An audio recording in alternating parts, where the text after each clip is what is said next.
He came back from work one day. His wife and children were nowhere to be found. He opened the letter that was left in the post and it says that you need to leave the country.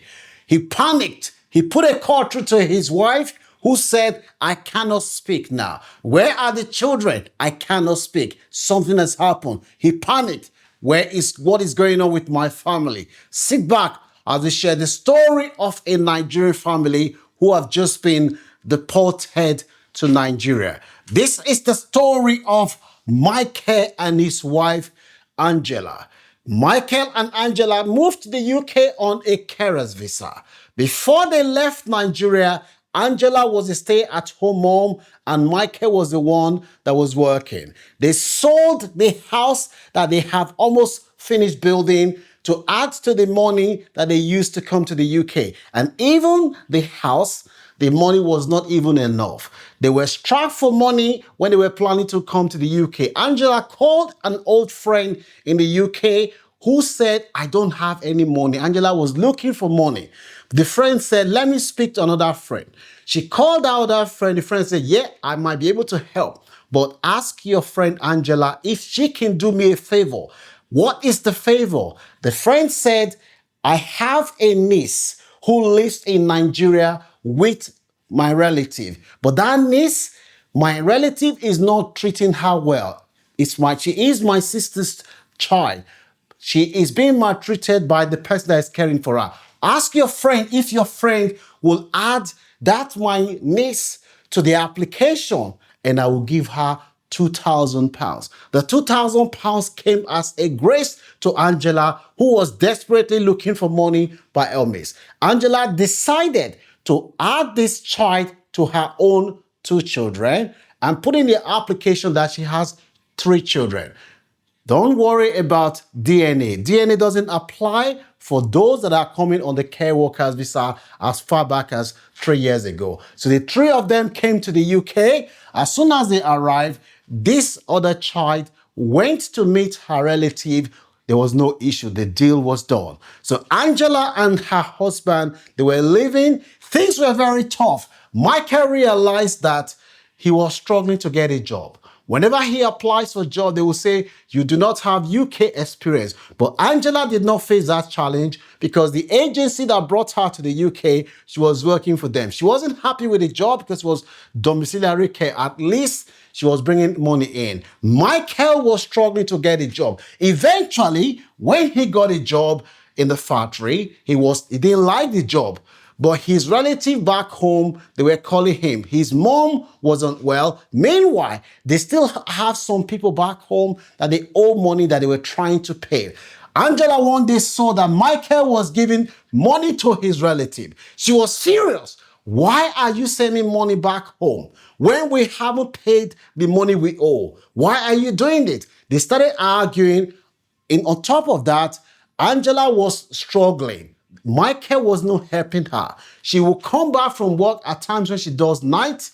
She will come back from work. She will still have to wake up around 2 o'clock, 3 o'clock to go and pick the children from school. The husband, even when he didn't go to work, to even go and collect his children from school, it was a problem. The woman was furious. Michael wasn't supporting, financially wasn't supporting, and she was seeing Michael displaying, wearing nice clothes, posting it on social media. She was furious that this is not the kind of relationship that I want. You're not supporting me. One day, this is a woman, according to the husband, throughout the marriage in Nigeria, he never raised her voice on the husband. Even when the husband shouts, she would keep quiet. She was a submissive wife. But when she came to the UK, she is contributing more. She is the main applicant. The husband is a dependent. There was a power imbalance in the relationship. Michael could not cope. He raised his voice one day. The woman said, don't try it. If you try it, I will call the police for you. The man was shocked. He could not believe that his wife is not the one that is telling him that she will call the police for him. One fateful day, they had an argument. Michael held the woman's neck and said, I've had enough of this. When he did that, as soon as he left, the woman called the police. Michael was later arrested. When he was arrested, the police told him there is bail condition in place. Do not return to this house. There's no contact between you and your wife. Angela could not resist the pressure from Michael's family and their extended family. Said, no, we cannot break up this relationship. You have to sort out your differences. The man is sorry. Please tell the police you don't want to press charge. A few days later, Angela went to the station and told the police that, look, I don't want to press charge. Please drop charge. He's my husband. Let him come back. The police said, is anybody putting you under pressure? Angela lied and said, nobody's putting me under pressure. It is my own will. And they gave him document to sign to say she wants to withdraw the charge, and the police closed the case. After that, Michael came back to the house, hoping that this was going to be the end of their disagreement. Another day again, they had a disagreement again. This time around, Angela was shouting, I'd rather be a single mom. I'm married to you, but it feels like I'm not married to you. You don't help me with the house chores. You don't help me with collecting the keys. You don't contribute financially. You're just on your own. She was raising her voice. It got to the point, she said, oh, I'll just end this relationship and cancel the visa. The husband said, why would you do that? If you cancel the visa, then I will still do I'll deal with you. Because the man was shouting, if you ever try it, I'll do something to you. The woman got frustrated to the point where, like, despite everything that I'm doing, and now you're telling me you're going to do something to me. As soon as the man left, the woman called the Home Office. He was shocked. The man didn't know. She called the Home Office and said, look, this is what I want to do. I'm withdrawing my sponsorship for my husband. I don't want to do this again. She was spoken to by her friend who told her, it is better for you to be alone than for you to be in a relationship with this man. She listened to the friend, and because of that, she called the Home Office and withdrew Michael's sponsorship from the visa. Michael's name was removed. Michael only found that when he came back and he saw a letter telling him that his visa has been revoked. The wife has withdrawn the sponsorship. Michael was livid. How could this woman do this when she knows how we came to this country? When she knows that we sold our house? It was my wife that put me under pressure to do this. I never wanted to come to this country in the first place. And she put me in this situation where I sold my house and now she's canceled the visa for me. Where do I start? Michael was furious. He couldn't believe. The what thing he did, he called the Home Office. And that was when he explained to the Home Office that, look, we came as 5 family, but we are 4.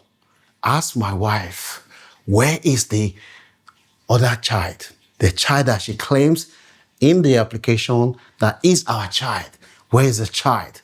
Before you know what was happening, Michael and his wife, they were under investigation. The Home Office wanted to, they asked Angela, where is this other child that you included in your application and you claim is your child? She said, oh, because we're struggling with childcare, my sister, my friend is helping me to care for the child. By the time they tracked the child down, they did a DNA test. That child, 100% is not related to Angela and Michael. After that, Michael and Angela were arrested for human trafficking, bringing this child here.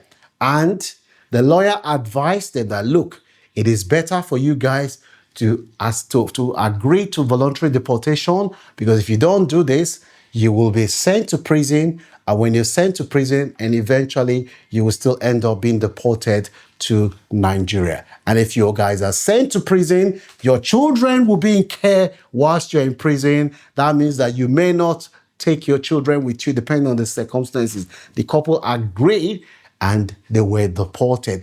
If it was those days when the UK had enough space in prison, they would have been sent to jail. But because prison in England and Wales is currently at record high, the government is trying to decongest the prison. That is why they even allowed them to return to Nigeria. The other child was traced down. The child has now been removed from her auntie because she did not adopt the child through legal means. As I speak to you today, that child is now in the care of foster placement. The auntie, she may have trouble Michael and Angela and their two children, they are now back in Nigeria. What are the lessons that can be learned from this story? Number one, anger. There's an old African saying that when you scratch your body, the way it scratches you, you may end up causing blood. You may end up causing blood to your body. If you scratch it the way it's scratched, you will end up scratched to the point where blood will start coming out. That's an old African proverb. Anger-driven decision can destroy entire family. Secret and dishonesty often create bigger problems later. Immigration and adoption laws abroad are taken very seriously. It is always good to follow the right channel in anything you do. Any secret, anything you do today that is shortcut, tomorrow it may not lead to a good outcome for you. Family conflict should be resolved calmly, not through anger and revenge. Financial pressure can push people into risky decisions. One emotional mistake can change lives forever. As I speak to you today, Michael, Angela, and their two children, they have now returned back to Nigeria, and the child that they brought with them is now in foster care. She may not even be with her aunt again. What is your view? Do you have any sympathy for Michael and Angela? Don't forget to leave your comment in the comment section. Subscribe to this channel if you haven't done so. Let me know what your views are. If you have any story that you want to share with us, you can WhatsApp me and we will always consider it if we feel that other people can learn from this. Don't forget to like, share, and subscribe. Peace. I'll see you soon.